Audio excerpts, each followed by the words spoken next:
não parar, não precipitar e não retroceder. Então dizer para esse cara, sabe quando nós vamos parar? Nunca. Nunca na sua porca vida. Né?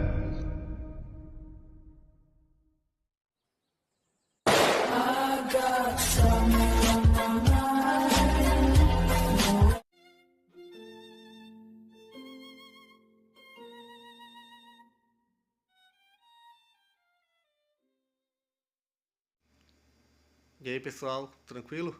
Então vem aqui antes do vídeo começar, pedir para vocês se inscreverem, quem não for inscrito, compartilhar, curtir, comentar. Quem puder seja membro do canal, que isso ajuda bastante. Tem também o link do Apoia-se. Quem puder ajudar nosso canal e apoiar financeiramente vai ser muito bem-vindo. Mas o mais importante é transmitir o conteúdo e os conhecimentos do professor Olavo de Carvalho para mais e mais brasileiros. Então compartilhe e ajude aí nossa causa. Muito obrigado a todos os membros, apoiadores do canal. Fico muito feliz. Tenho certeza que a gente está no caminho certo. Então fiquem com o vídeo e até mais. Valeu! Dificuldade da expressão humana não se deve ao fato das coisas existentes terem sido nomeadas com a parte mais baixa da consciência humana? Não, a resposta é não. Não é por isso de maneira alguma.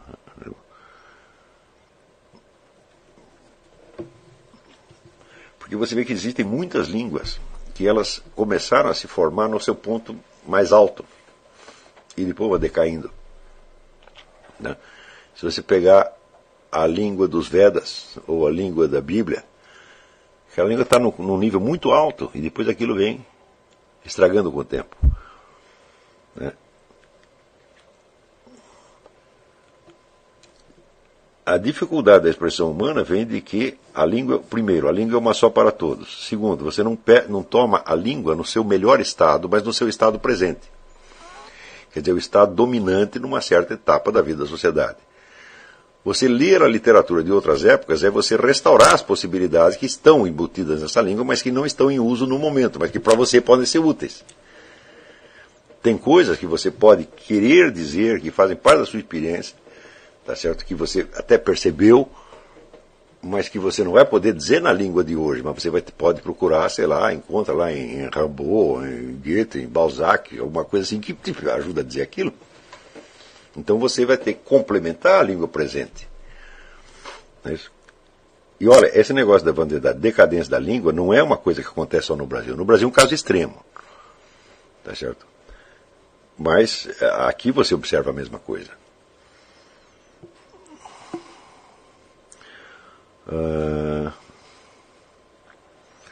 Aqui me pergunta, até quando posso entregar o trabalho? Então, eu acabei de dizer, este não tem prazo. Quando o professor falou sobre literatura, que hoje não existe mais ligação dessas obras com o imaginário das pessoas, o que falta e o que seriam então as obras publicadas hoje, o que falta, né? Bom, é só você fazer um repertório de temas não explorados. Por exemplo, você imagina um tipo como o Bruno Tolentino. O Bruno Tolentino não é um personagem de ficção. O Bruno Tolentino existiu.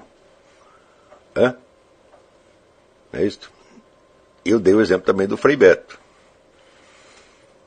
Essas duas pessoas são muito mais complexas do que qualquer personagem de literatura dos últimos 50 anos. Então isso quer dizer que, na realidade, está havendo tipos e experiências humanas muito complexas que não são abrangidas pela literatura. A literatura não chega lá, ela não consegue criar isso. Se você pegar, por exemplo, pega os personagens célebres da literatura brasileira, você pega lá o Luiz da Silva, do Angústia, do Graciliano Ramos, o Paulo Honório, do livro São Bernardo, você pega os personagens do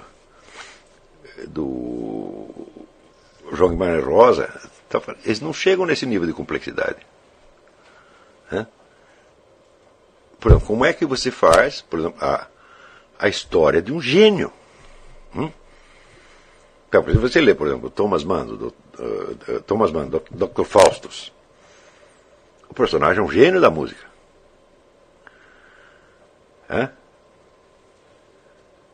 Ora, a existência do gênio é um fato constatado. Quantos personagens de gênio tem na música, na literatura brasileira? Eu acho que nenhum. Você tem uma galeria de idiotas absolutamente formidável, uma galeria de medíocres e uma galeria de pessoas relativamente inteligentes. Você não tem um único gênio. Então significa que esta dimensão humana está ausente. Isso é só para te dar um exemplo. Está entendendo? Bom, e a santidade? Por exemplo, ali no Zé Geraldo Vieira você tem alguns exemplos de pessoas anormalmente bondosas, que não chegam ainda à santidade, mas são anormalmente bondosas. Eu conheci pessoas anormalmente bondosas. Né? O meu falecido amigo Dr. Miller, quando eles falam coração de ouro, eu digo aquele verdadeiro coração de ouro, era um homem boníssimo, bom, era mais do que você aguentava, tá entendendo? Não que não tivesse seus defeitos, tinha, mas a generosidade e o impulso de socorrer o ser humano, o impulso de atenuar a dor era permanente naquele homem. Não é só na hora que ele estava trabalhando, não. Era 24 horas por dia. Então, um personagem desse, cadê na literatura brasileira? Não tem. Está entendendo? Quer dizer que houve uma espécie de fixação em determinados tipos de personagens, né? Geralmente personagens de baixo nível, dentro da famosa escala dos Aristóteles e Northrop Frye, né, que fala que ele gradua os personagens conforme o seu poder, né?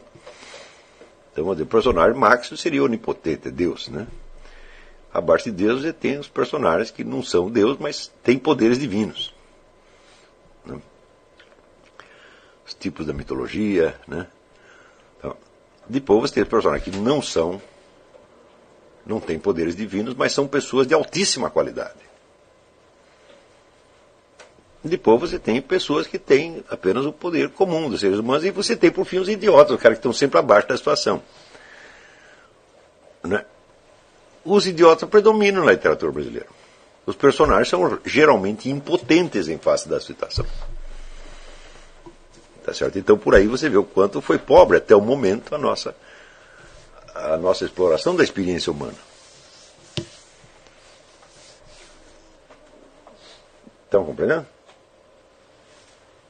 Agora, por exemplo, ali no Zé Geraldo se encontra alguns exemplos de piedade assim, extremos, né? Então, graças a esta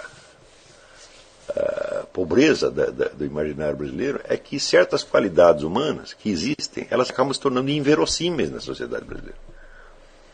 E se as melhores qualidades se tornam inverossímeis, todo mundo fica mesquinho, porque só acredita em motivações baixas.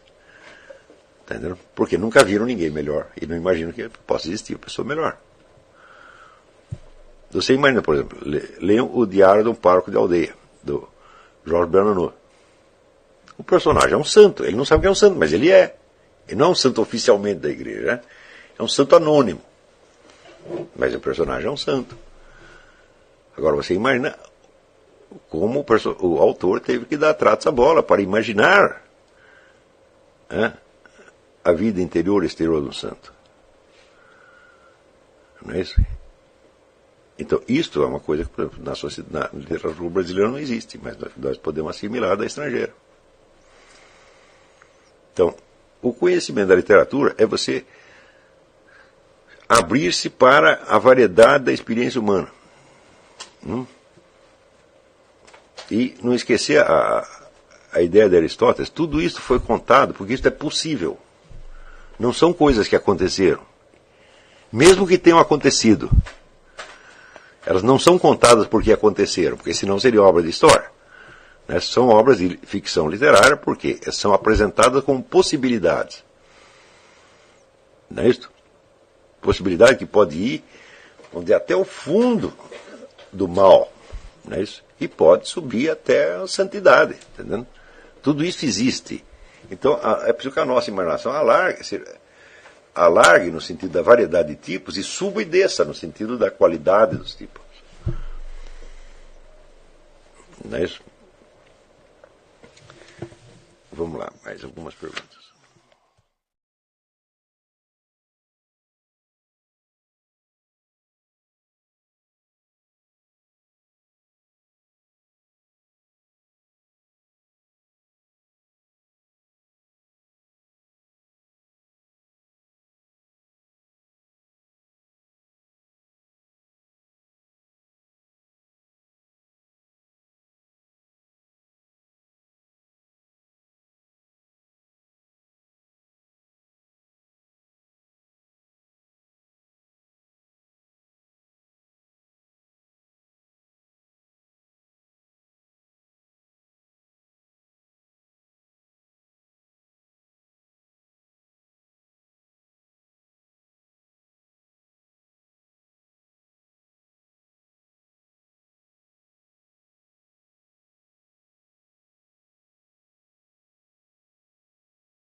Chegamos a mais um final de uma aula, de um vídeo. Espero que tenham gostado. Quem não se inscreveu ainda, se inscreva, compartilhe, comente. Ajude o nosso canal, apoie, seja membro. E ajude o nosso canal a chegar a cada dia a mais brasileiros que precisam muito do conhecimento do professor Olavo de Carvalho. Então é isso aí, fique com Deus, até o próximo. Valeu! Então é isso aí, pessoal. Que é o nosso canal. Que são alguns livros que eu já li. A maioria foi doação, mas alguns eu adquiri, professor Olavo de Carvalho. Alguns livros se perderam aí que eu emprestei. Professor Alexandre Costa. A Bíblia Sagrada. 10 lições sobre Karl Marx. Indico a não ler esse livro, que é muito ruim mesmo. Alguns pensadores aqui que realmente, como o professor Olavo de Carvalho disse, não são pensadores. Valeu, tamo junto aí. Apoie nosso canal, seja membro.